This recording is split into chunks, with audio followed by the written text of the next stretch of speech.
We all welcome you all for joining this. Is your fifth session in machine learning to deep learning course. By 4 p.m. we are starting this session, and thank you for joining the previous session. I hope you have enjoyed. That session was mainly on talking about different learning approaches, which is there presently in the literature, starting from supervised to unsupervised, semi-supervised, and reinforced learning. Now I'm taking towards the next topic of this course, that is on fuzzy-based machine learning with applications. Mainly, you will see how to process temporal data, right? And what is the importance, why we should go for temporal data, that you will also get some understanding. And I will cover a lot of case studies. Mainly, they may be related to crops, burn crops, fields mapping, specific vegetation in forest, urban transition building footprints, and so forth. So here in this topic, generally I start to give you understanding about what is image. That is very, very important before we talk about so advanced things.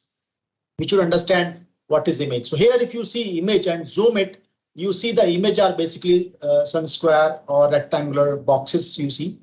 And if you zoom further, you can see grids in the form of row and column. And if you zoom further, you get the basically numbers. So at each row and column, you get basically digital numbers. So these numbers are called digital numbers. The range of these numbers in the remote sensing data, it is very, very important. They talk about the radiometry of the image. Previously, it was going to 6-bit, then it went for 8-bit, and you may have 10-bit. And nowadays, generally, the remote sensing data are captured at 12-bit, 14-bit, right? 12 or 14-bit means you may have that much large number of shades. If you talk about 10-bit, the number of shades will be 1024. So these many number of shades may be present in the image. And that helps to basically represent the different small shades present in the object in more detailed form when the radiometry of the image is very high. So this is represented as a 2 to the power n. So n is basically your value. It can be 6, 8, and so forth. Now, in the context of image also, if you see very large image and if you from that you take a subset, you zoom it, you get a black and white gray shades here, boxes which are pixels. And if you zoom further, you will find their numbers 165, 242. So these are all your digital numbers. So there is no difference between ordinary image and the remote sensing image. Only thing, one major difference you can see, the radiometry of the satellite image is very high, sometimes 12, 14, 16-bit, and they have large number of bands. The normal image has single black and white or RGB color image, but in the remote sensing, in the multispectral, you may have 10 bands, 12 bands in the current satellites available. And if you go further, you may have hyperspectral images, 100, 200, 400, or 500 bands data. So that's a difference, major difference of remote sensing image and the personal photographs what we have. So here you can see the multispectral image. You can represent just by 5 bands. So they have the numerical values at each pixel location. And if you pick one pixel, you will get a feature vector here in the form of say 5 elements, which are of giving a matrix of 5 into 1. Before we process the image, maybe for classification or any other digital image processing operation, we have to see the resolution of the image. Here you can see the pixel size 2.5 meter, and this is false color image. And if you see here a stadium, what different details of the stadium are visible at 2.5 meter pixel size. The same area, if you see in panchromatic image with single band, and the pixel size is of 10 meter spot. So here you can see how the stadium is appearing. The information content is different. Same area you can see at 0.5 meter. Then you can see in a true color how the stadium is coming. And same area you can see at multispectral 20 meter. And here you can observe, notice this stadium, how it is appearing. Here you may feel hardly any information content is there. But when you talk about information extraction at different scale, so different image may have the importance. And according to the scale of the map, we can generate the information. Coming to machine learning, if you see these algorithm, which is a common umbrella of including all the machine learning algorithms can be C-mean, MLC, random forest, CART, or support vector machine, linear mixture model, fuzzy classifiers, ANN. All these comes under common domain nowadays, talking about machine learning. And the few major applications you can see, these machine learning algorithms can be used for classification or for prediction purpose. But nowadays, very unique application is coming in the machine learning to map single class of interest. There are people wants to map only the wheat area, wheat crop in a district, how much wheat has been grown and in which fields and what is the yield of the crop. So that specific application is coming out from machine learning and even from deep learning also. Coming to temporal data, the question comes why we should use temporal data. When you want a specific class like wheat, if you want to map wheat fields in a given image, you may have a spectral overlap because with wheat, mustard is grown. It has more or less same crop cycle. And that can be other like fodders or any other crop. It may have more or less same cycle like wheat. So they may have a spectral overlap. So here you can see the two classes are having spectral overlap. When you try to estimate or map these classes, you may have some under or overestimation.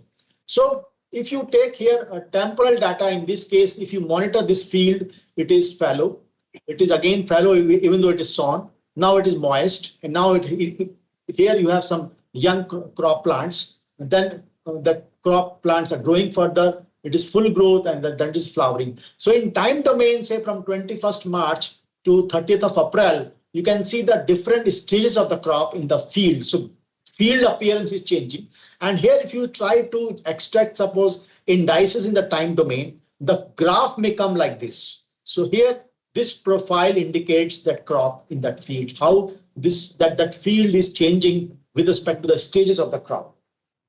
So once you use this temporal graph of the indices as one parameter, this can be very unique for wheat.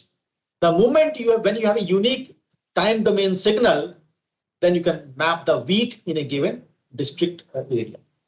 So that is the use of using temporal data. You may have some issues when you are trying to use temporal data from single sensor, because the optical images, if you are trying to work from single sensor, they are very sensitive for cloud. So number of times, if you don't get the temporal images from single sensor, in this case, you can try to insert at some stages if you want the images from other sensor. Here, say like second sensor, and here like third sensor. If you start using just only two sensors, then you can have the concept of dual sensor data. That means you are only using the two data concept.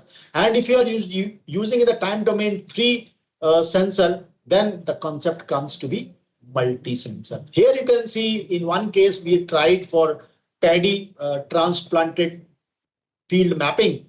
The two images are Sentinel-2, which are optical multispectral image. The third image, which is, so here this Sentinel, you know, it is at 10 meter. And Landsat we have tried, which is at 30 meter.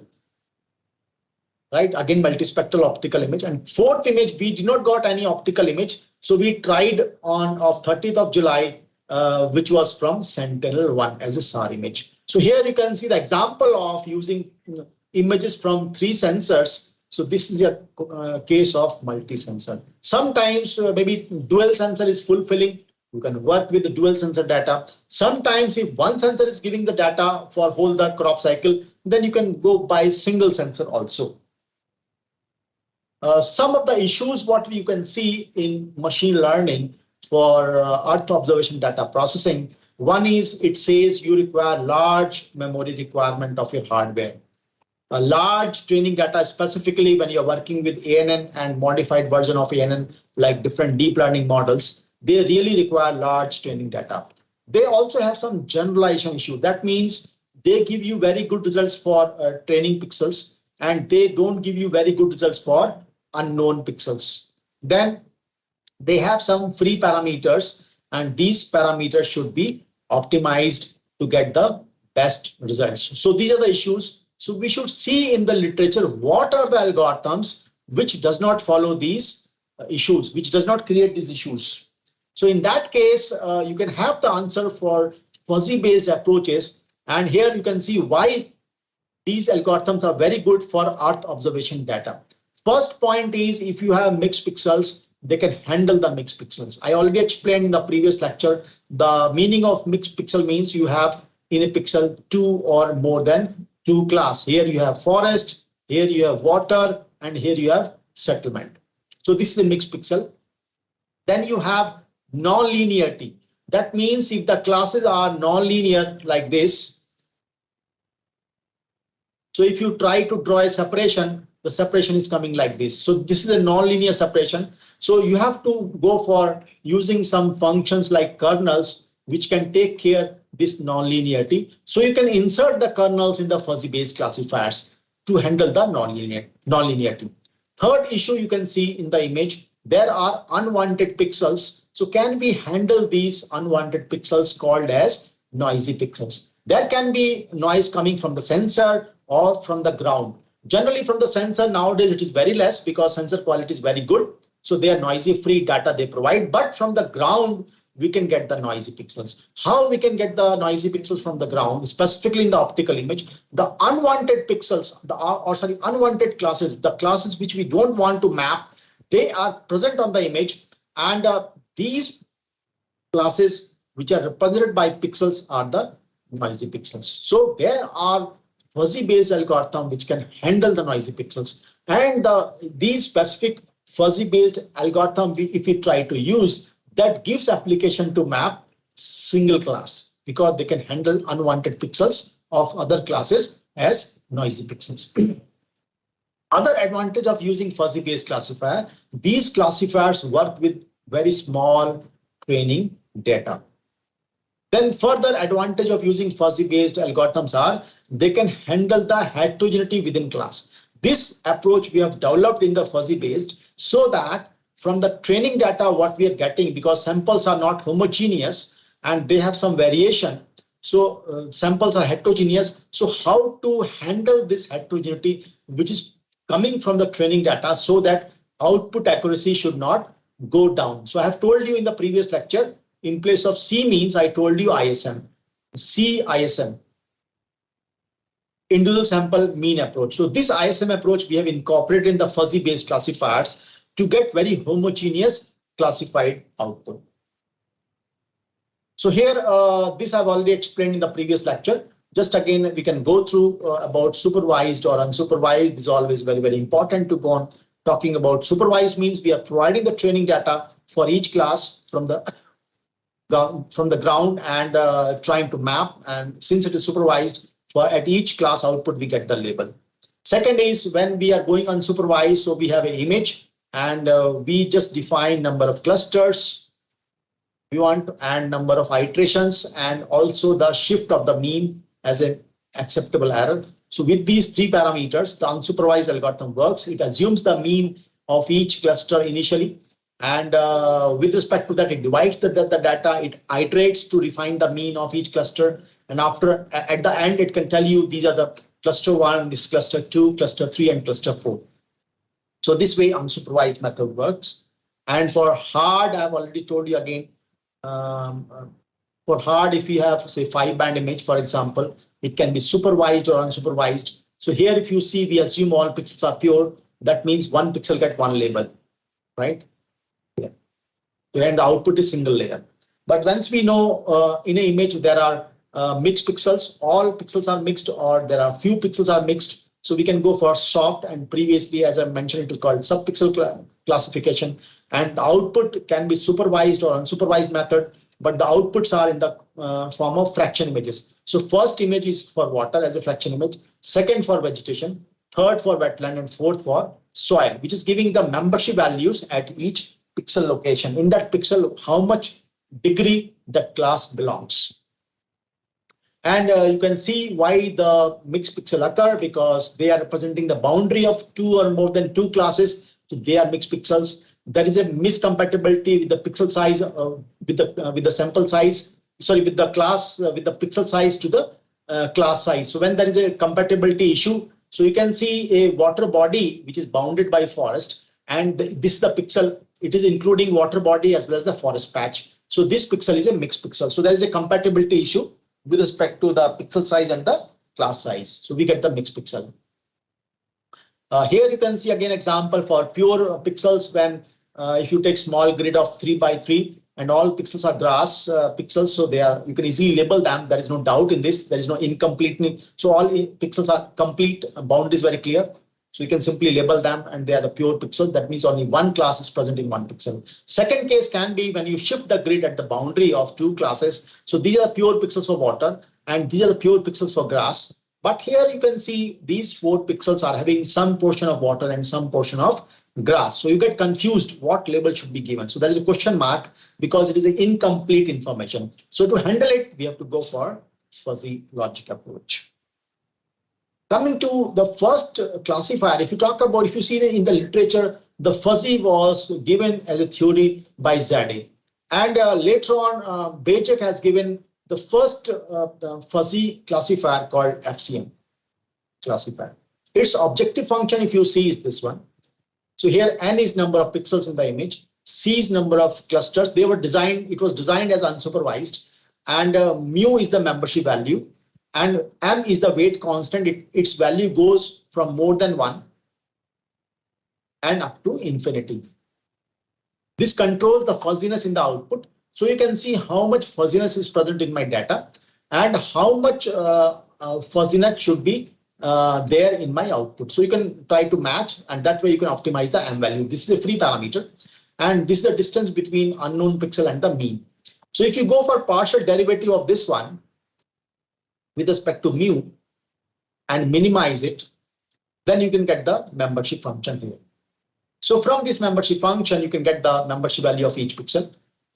It follows 3 constraints. The first constraint says the membership value is basically lying between 0 and 1. Second constraint, it says membership value of all the classes in a given pixel. I. It is for J for a given class. Or rather, sorry, it is for a given pixel I can take. For given pixel I, mu j is 1. That means in a pixel, if you have 3 classes, and if you sum up the membership value of these 3 classes, the sum will come 1. It is a probability rule. Basically, it is following the probability rule. And third one, it says the summation of all the pixels for I is equal to 1 to n. For all the pixels for a given class, the summation of membership value for all the pixels for a given class, the summation should be more than or equal to 0. This rule makes this classifier that this classifier becomes incompatible to handle the noise. So this classifier cannot handle the noisy pixels. So here, if you are applying fuzzy based classifier, and if you know in my data there are on the ground there are 8 classes. On the ground, if there are 8 classes, so to have very good accuracy, you should extract all 8 classes from your data. Again, I'm repeating, if you know from my ground data, there are 8 classes, so you should extract all the 8 classes. But what happens? There are so many small unknown classes which you does not know, and they are present in the ground and they're coming on the image. So that means it is not following 8 by 8 rule. There are more classes present on the ground, but I'm extracting only 8 classes. Then what will happen? These unknown classes are working as noisy pixels and they will going to merge to any of the class. So this cannot handle. So this fuzzy classifier cannot give you very good accuracy.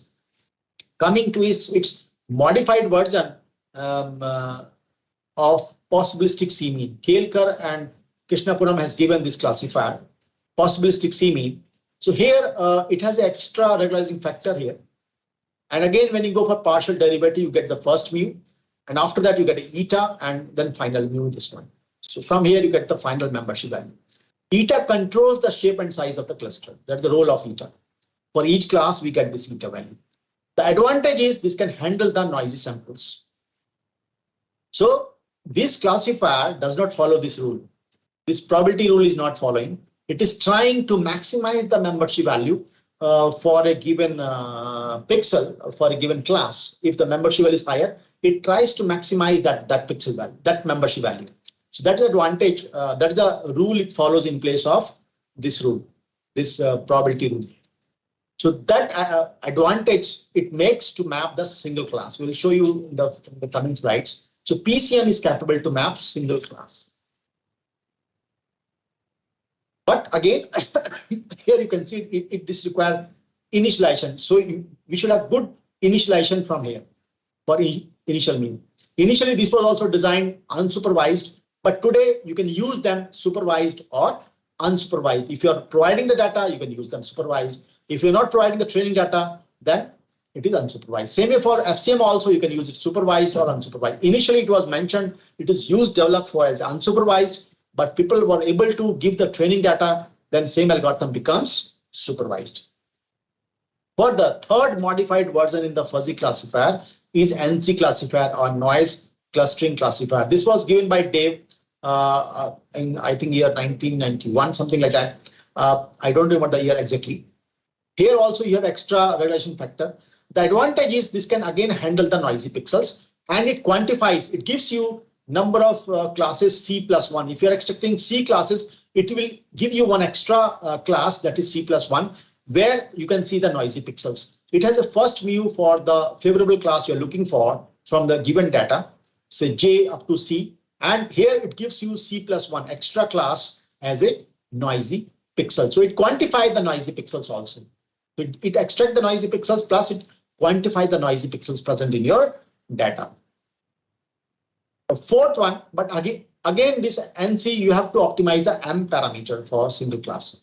You have to know what should be the M value. Plus it also requires the delta value. Delta value is the distance between favorable class and the noisy pixel. So this you have to decide how much delta you have to keep so that it can separate the noise, the favorable class with the noisy pixels. Fourth classifier in the fuzzy domain, which are very nicely, even though there is IPCM also improved possibilistic seam in that I'm not covering, but we have explored a lot on that also. But here I'm just going to talk about the fourth one, MPCM, modified possibilistic seaming classifier. The advantage again, this classifier has an extra regularizing factor. This is a basic function of FCM, but this extra function which is added here. And if you go for partial derivative, again you get the first mu of FCM, then eta, and then final mu. So here you can see this function is independent of M. And when you extract single class, this becomes 1 and this also get modified and it's free from M. So when you extract single class, this complete classifier becomes independent of M. So that means you don't have to optimize its M parameter for single class. It can handle the noise very nicely and it fits the cluster which are very close to each other. So it has a lot of advantages compared to the previous classifiers. So for single class, you don't have to optimize M for MPCM and you can directly extract the single class. Here you can see this output I have shown in the previous lecture also. So this is the input Ponta image. Here you can see in the FCC Asan Barrage, Asan River, Yamuna River, Gir River. It is meeting here, and you have here canal coming from Dakpattar meeting to Asan Barrage, and here we have extracted few classes as a soft classifier output. Barren land, here you get higher membership value for barren land. This agriculture here. So here in this pocket you get higher membership for agriculture fields, and here dense forest. In this area you get high membership value for dense forest pixels, and here for deep water, very high membership value for deep water. In this area you may get less membership value, and in this area hardly they are value tending to 0. So here the interpretation of these values are from 0 to 1 as membership values. In these classifiers, we have also tried to add contextual information and to make these classifiers to work as hybrid classifiers. So contextual basically it was designed through time series data processing, but here we tried in the spatial domain while incorporating the neighbor pixels.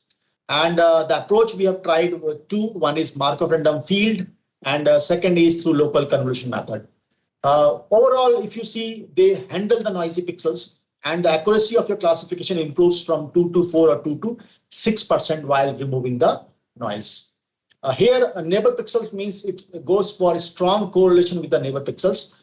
considering the spatial resolution of the image and scale of the natural or cultural regions. So here you can see, if you see agricultural land, you can see very high correlation. It is very homogeneous class. In urban area, it is very heterogeneous. The correlation is less.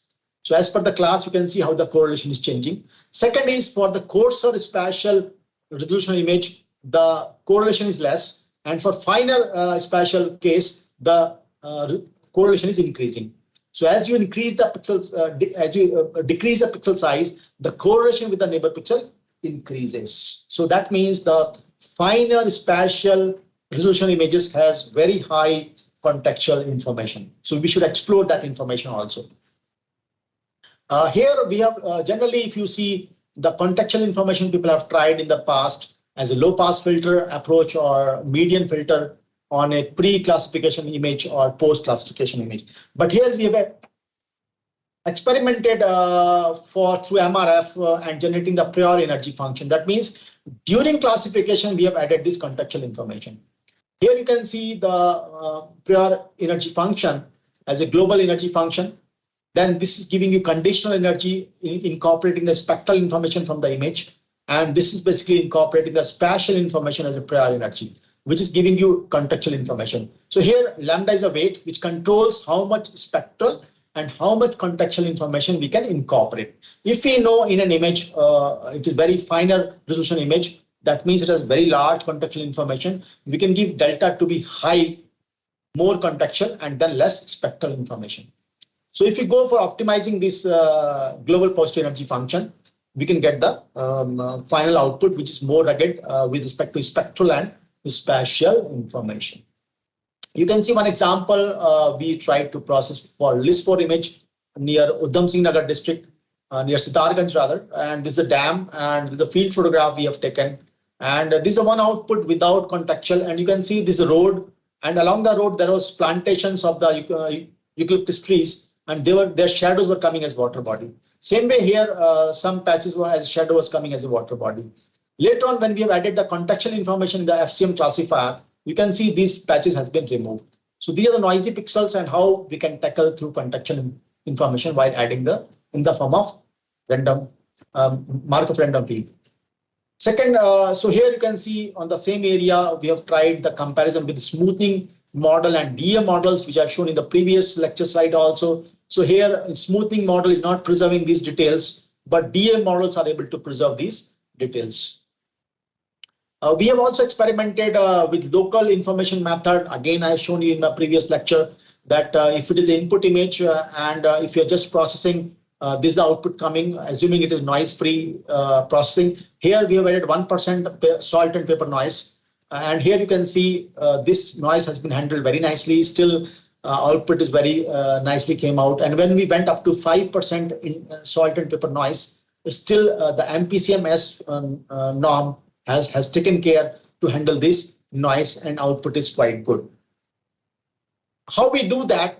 Because generally I process with our own tool called SMIC, subpixel multispectral image classifier, where we have incorporated all these methods in different forms, what I've talked about as a hard or soft or range of fuzzy classifiers with contextual information, training concept as a mean parameter or individual sample as mean approach, and we get the output. So we can study these algorithms with our own tool. That's only possible if you want to do research.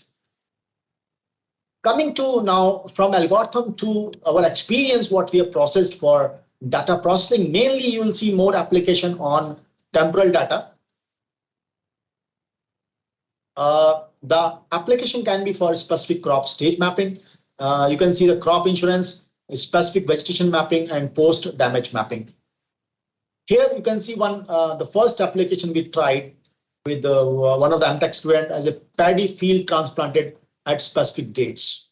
And we experimented in different districts of Punjab and Haryana, like Ambala, Pehewa, Ladwa, Kurukshetra, and Rador.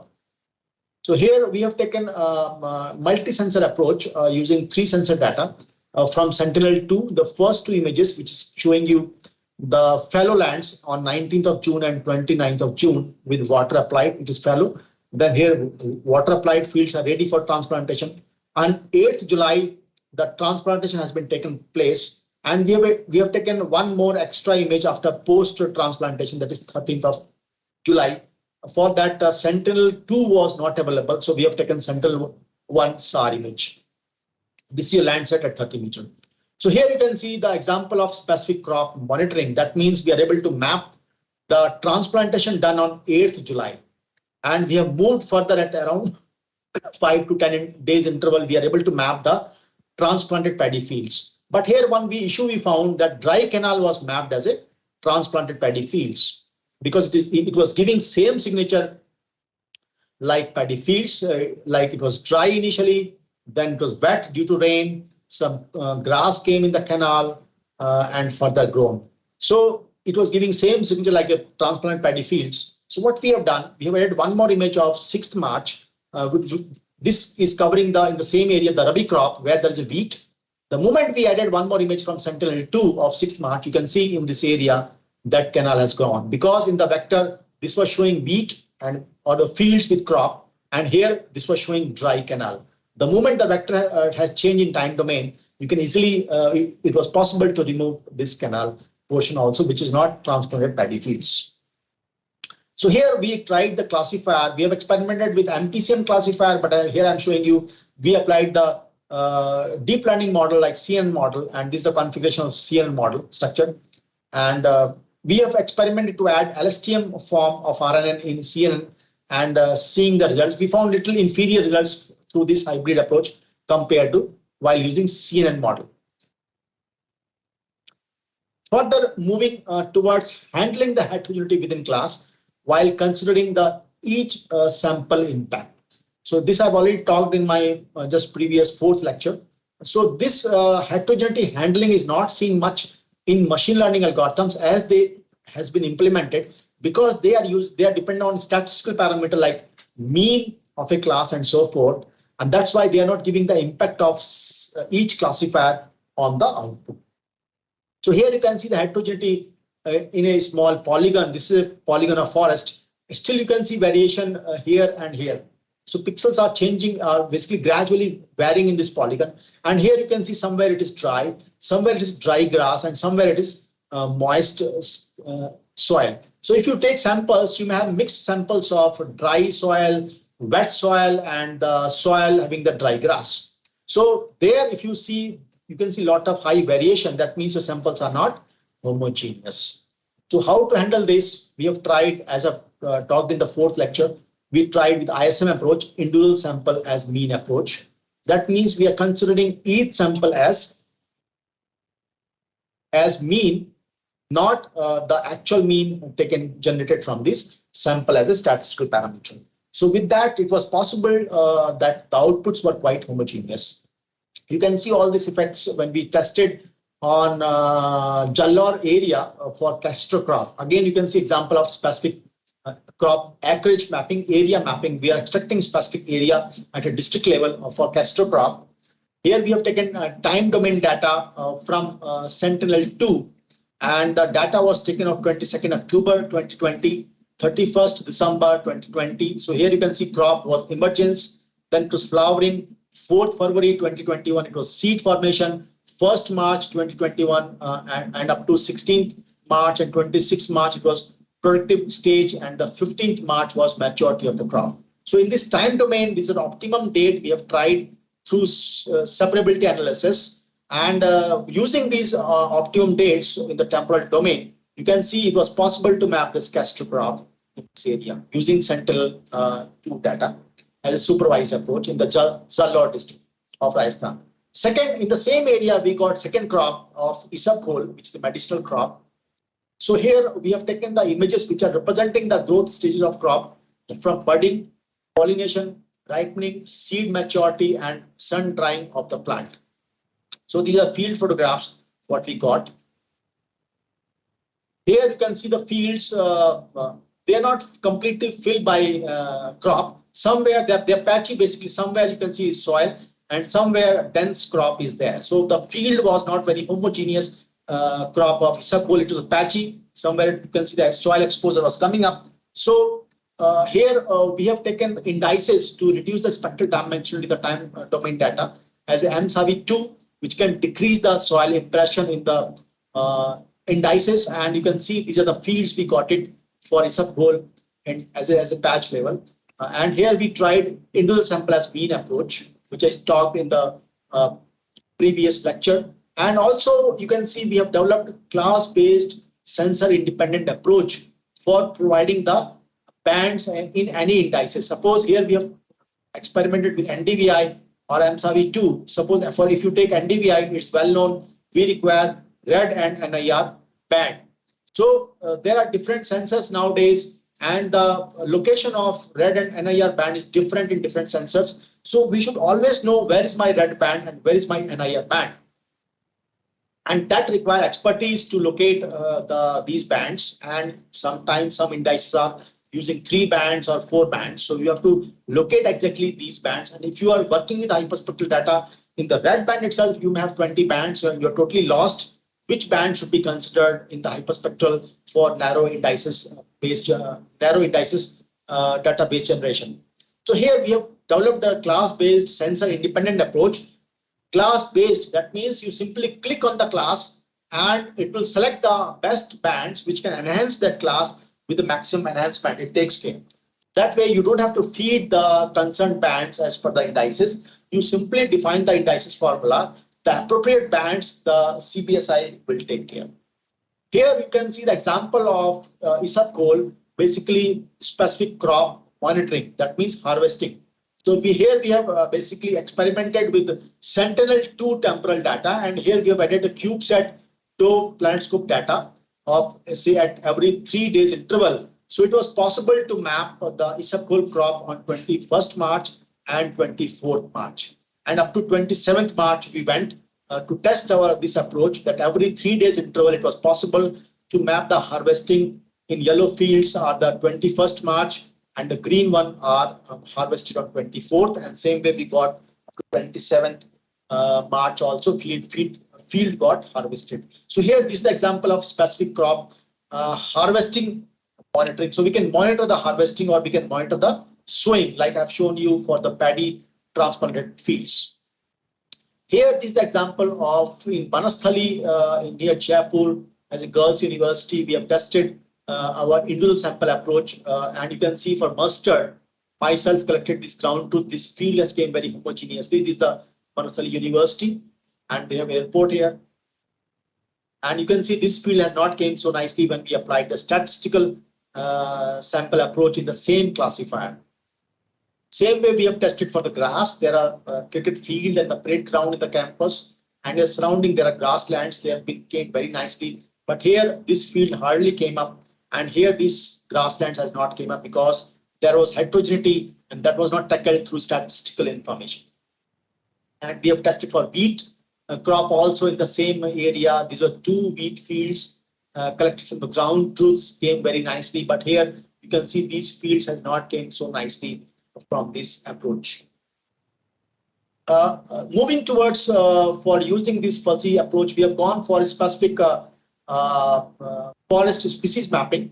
Here this example of Dalbergia shisha and at age of 10 years old shisha specific trees has been mapped which are just 10-year-old. Here one PhD scholar is working for species study mapping. This shisha is also called as an Indian red rose or shisham in India. In Indian very common name shisham or shisha or Indian red rose. It is basically as a green color if you see. So these patches has been mapped, which is 10-year-old shisham. This generally grown at as a riverine forest at the river bed, near to the river bed. You will see these forest species are found, and here you can see as on the raw image on FCC of PlanetScope of 6th June 2021. So here there are few patches which are of shisham, and this has been mapped as a green color.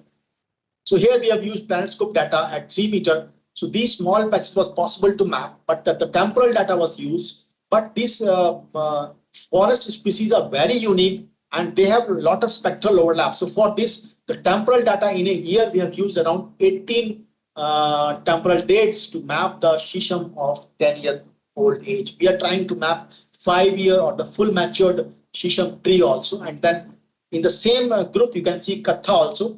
that is called acacia. So we have tried to map acacia also. So this is one example. We have just got the preliminary results of mapping kher, or it's called in India, Hindi language, katha or acacia trees. So these are the near to the airport of Dehradun. So along this Jharkhand River, it was possible to map this acacia plantations. Again, example of specific species. You can see this is the FCC of PlanetScope. We are also working to process the UAV-based images specifically for vegetable areas. We got some sample images. So we are experimenting with MPCM classifier using individual sample as mean approach. We got some success to map these cauliflower plants and the weeds area in this. You can see the zoom portion of the cauliflower mapped. We have also experimented to map the sunflower crop. Near to Dehradun, we got one site in Kurukshetra in Haryana district at Shahbad Tehsil. There is a majority of sunflower crop has been grown. And the season of this cycle of this sunflower is going from February to May and June. So we have taken images from 21st March to 30th of April. And here you can see in the temporal domain, one side you have time domain and second side you have spectral domain. But in the classifier, you can take only one parameter. So we have tried to reduce the spectral dimensionality of the Sentinel-2 images. And we have again applied here CBSI and DVI approach. And then we got indices at each date. And using this indices vector, it was possible to map the sunflower again. And again, we have also mapped here the sowing stages, early sown, middle sown, and late sown. So you can see the green patch is the early sown. Sorry, red patch is your early sown. And the green patch is your middle sown. The blue patch is your late sown. So you can monitor the sowing stages of the crop. And same way, if you incorporate the data of harvesting, so every few dates interval as per the temporal data, you can map the harvesting of, say, if you're using Sentinel-2 data, every 5 days you can map if the data is available. If you go to PlanetScope, every day the data is available. So if you can distinguish these fields, every day basis, you can monitor what fields has been harvested every per day basis. Second application in Punjab, we have experimented because there are a lot of pollution coming in the environment through burnt paddy fields. So we have gone to map these burnt paddy fields at field level in Patiala, in the surroundings of Patiala. So this is the location of Patiala. You can see Punjab, and this is the district here. So this is the area, some sample image of the near to the Patiala city. So here you can see when we have taken the pre and post date data just before burning one image and one image just after burning, just one day, next day, the burning has generally they are doing burning in the evening times from 3 p.m. onwards, maximum burning takes place because that time the biomass is totally dry, the stubble is totally dry and they can burn within 1 hour, the one field can burn. So they do burning in the evening and they are also doing plowing of the next crop, say wheat crop, they plow immediately so that nobody knows that the burning has taken place. So what we have done, we have taken one pre-date data which was giving dry stubble and here in the next image just after burning it was giving the burn field information. So here we have, you can see the temporal data from 39 from September, 30 September, then 5th of October, 12th of October, 15th of October, 20th of October, 25th of October, 30th of October, 9th of November, and 19th of November. So using this temporal data with this 2-date combination, it was possible to map the fields on 20th of October, then 25th of October, 30th of October, 9th of November, and 19th of November. So we found around 2nd and 3rd week of November, there was heavy maximum burning has been taken place. You can see through this animation. Date wise, the burning going on as the date is increasing, you can see the burning is also increasing at field level. You can see the larger image of the same area. Date wise, 25th of October, 30th of October, 9th of November, and 19th of November. So here we can estimate the how many fields has been burned weekly basis. And we can experiment with PlanetScope data every day basis. We can monitor how many area is getting burned, and if we know per field area as a unit area how much different type of gases are coming out. So we can estimate per day basis how much volume of gas has gone in the environment. Different type of gases has gone in the environment. Here, this example of sugarcane. Basically, sugarcane is not a crop. Within sugarcane, if you see per year basis, you have first year crop is plant and second year crop is called ratoon. So can we map these crops? They are very, very important for sugar mill people. They want to know that in their area, how much is ratoon and how much is plant. Because ratoon comes within 6 months or 7 months and plant takes around 9 to 10 months or maybe 1 year. So they want to see the catchment of their ratoon and plant so that they can see how much feed will be available for their sugar mill for in the winter season from the sugarcane fields. So here we have done for Triveni sugar mill in Deoband, and it was possible to map the plant and the ratoon. So you can superimpose also in this information. So you can see the green color is your plant and the red color is your ratoon, right? Here we have done one MSc student has worked on this. We have used here Landsat data that time 8 and we have also used here list 3. So we have merged both the data. Is a dual sensor approach we tried, but today we can do with the Sentinel or nowadays we can do with PlanetScope data. So there we can really see the very clear field boundaries for ratoon and plant.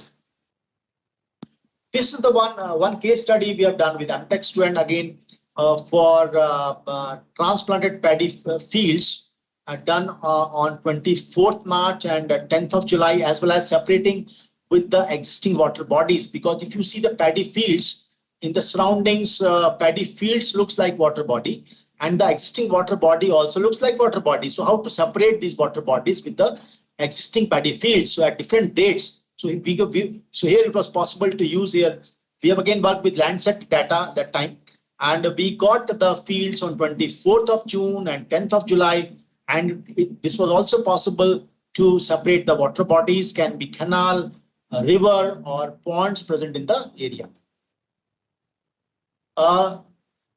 Long back when the WorldView 2 satellite was launched, and they have conducted a 8-band research challenge in 2010. So that time we have given the proposal and our proposal was also accepted to evaluate their data of WorldView 2 multispectral specifically. And for Muzaffarnagar surroundings, we got the data in UP, Muzaffarnagar district, we got this data as a free. And we got the 2-day data as we asked. We got the data of 3rd March 2010 and we got the data of 12th April 2010. So here you can see these are the fields with crop of wheat, which are at harvesting stage. And if you see by 12th of April, these fields has been harvested. Crop has been removed, but some crops are still present, which may be wheat or not be wheat. But by 12th of April, this has not been removed. So here you can see at the field level, very good results. These are all wheat fields which has been harvested by 12th of April, and these fields has not been harvested or maybe some other crop. We have also tested this fuzzy-based approach again in Udham Singh Nagar for wheat crop, and you can see the wheat crop in northern India cycle goes from November to March and April or May rather. We have just taken image from up to March, and we have reduced the spectral dimensions through TVI. We just experimented, and here you can see the output. The white patches are coming up as a wheat fields. Here the data we used IIRS P6 AWIFs at 60 meter, and we got still very good results from this data set. We have also experimented this for cotton crop in Aurangabad, Maharashtra, and the cycle of the crop is from May to February, up to February it goes, February and March. So these are dates we have taken, some May, November, December, January and March. So it was possible to map the cotton fields.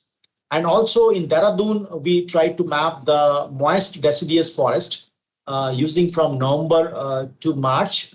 And it was possible to map these moist deciduous forests very nicely within the Dehradun region for Shivalik Hills. One more study you can see here to test with Formoset data. This is a Taiwan satellite and data, and again they have asked the world level proposals to evaluate their Formoset data. So we have given the proposal, it was accepted, and they asked which area you want the images. We found east side of Haridwar, the images are available for Formosat, and we found from August 2014 to December 2014 images were available as a temporal data. So we asked all the 6 images as a temporal data. So they have provided. Later on, we found in the same area we have Landsat image also at 30 meter. And we have tried to integrate these 2 data sets. At Formosat is 8 meter multispectral data and Landsat is 30 meter. So we tried to integrate both and tried to map the paddy fields, and we have separated the paddy fields with the Ganga river and the canal present in the surrounding. These applications, what I've shown you for the crop, it has very strong application for crop insurance. Like here you can see this is a sown crop and it's healthy, complete patch. This is again healthy, is further growing. After some time, this patch got disease. Same crop, and this did not got disease. So here it is healthy harvesting, and this is disease crop harvesting. So how to separate this disease crop? If you see the healthy crop cycle, it is coming like this. And if you see the affected crop, the cycle is going like this. So if you take this signal, you can map the affected crop area, and that from that the company can estimate how much area is got affected due to the disease in a crop. Once they know the area, they can estimate the loss of the yield, and then they can provide the claim to the farmer. So that way it has a good application in crop insurance. Next, moving towards urban, basically we experimented in the first COVID wave time for mapping transition building footprint. That means this is an open area in 2013, and in 2019 the building came up. So can we map the area which has converted from open to building area as a building footprints transition? It was a 10 meter spatial resolution we have done. So answer was yes. So we have taken 2 date image, one of October 2013 from Landsat 8, and second image October 2019 Sentinel-2. Classifier we have done we have used with MPCM classifier as a fuzzy classifier. And you can see, since we know all this area, so we don't have to go to ground. And we have taken the Google Earth image also. This is a test site of Baruwala. And so these are training site of Baruwala, south of Dehradun. And few test site, Doon University, Kalidas Road at our campus. Sabji Mandi, main Sabji Mandi, vegetable market for in Dehradun, and ISBT bus station at in Dehradun. We have tried to compare the results with NDVI difference. So here you can see NDVI difference for IIRS campus. You can see IIRS campus, this is open land here in Google Earth in 2013. And if you see 2019, there is a Shivalik apartment has came up here. This is here Vikram Sarabhai hostel came. It was a playground in IIRS campus. So if you see NDVI difference, you can see the NDVI difference, but you cannot make it out the appearance of the building which came up. And we have gone for post classification change detection. So it has also not given that much information. Here when we applied the fuzzy approach in the temporal data pre and post date, we can easily map the building level footprints of these buildings, maybe at the Shivalik apartment or Vikram Sarabhai hostel in IIRS campus, Golden Jubilee hostel in IIRS campus, and standalone bungalow at the main gate of IIRS, plus Meridian Height as an apartment here. So these buildings came very nicely. You can see for the Baruwala also very nicely as a visual interpretation. It was a vegetation in 2013, and 2019 you can see very big buildings came up in this area. And through NDVI difference, we can't make it out this difference which came up in 6 years. Same for post classification change detection, we cannot see up to building level footprint, but through fuzzy approach you can easily see here building footprints were mapped very nicely. Same for Doon University. It is an old university now, but few new buildings came up, which was mapped very nicely through fuzzy approach. And same way for vegetable market called Sabji Mandi in Hindi for Dehradun. This is the Sabji Mandi, and surrounding to the Sabji Mandi, lot of apartments came up. So we can see these apartments were mapped very nicely through fuzzy approach in comparison to post classification or NDVI difference approach. Same way for ISBT. Is an old ISBT now, around 20 years old, but a lot of new government buildings as well as the malls has came up, which was possible to map through this approach. Next, I can show you the post disaster study, which one of the PhD scholar has done with me. For one example, if he's for 26th January 21. So it is in 2001, 26 January 2001, the Bhuj earthquake came in around 9 a.m. and lot of liquefaction occurred in that area. So that is geological activity. So can we map this liquefaction area and we can separate with the existing water bodies? Answer was yes. So here you can see the liquefaction has been mapped. What we have done, we have taken a pre-earthquake date image of 4th January and one image of 29th January. So and the earthquake came on 26th of January. So you can see this is the areas where the liquefaction occurred. And it was possible to map, we have experimented with the different fuzzy classifier like PCM, NC classifier, again PCM with different data set. This was Landsat 7. This was IIRS 1D that time available. And we have also studied as a second objective for Balakot, where in earthquake came around 2005 and 2006. There was heavy damage in the Balakot city and lot of landslides also occurred. So can we map the landslides? It was possible when we have taken the pre and post earthquake data. So you can see these areas where the landslide occurred. Plus in the Balakot city, 80% built up got damaged. So it was possible to map the urban damage area as well as urban or built up undamaged area. Undamaged was just 20% here, but the built up damage was of around 80%.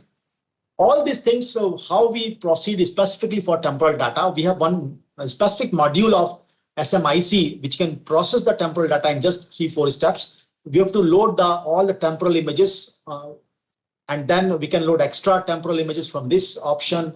And then we can also decide the indices by just crop location or a class location where the class is located. And different indices formula, we can take simple ratio NDVI that now we have modified with large number of indices here. This is the old one actually. And we can take single click or multiple clicks we can add. And we can go for creating the samples through region growing. Once we define the search window and the correlation threshold, we can decide and we can keep this window on. And then we can decide the similarity or dissimilarity parameters.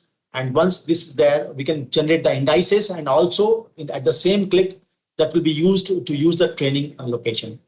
Right. Once we can save the indices and then we can go for adding different classifiers. You can see these are the classifiers which I mentioned, capable to map single class, either PCM, MPCM, noise clustering, and we have experimented with different distances.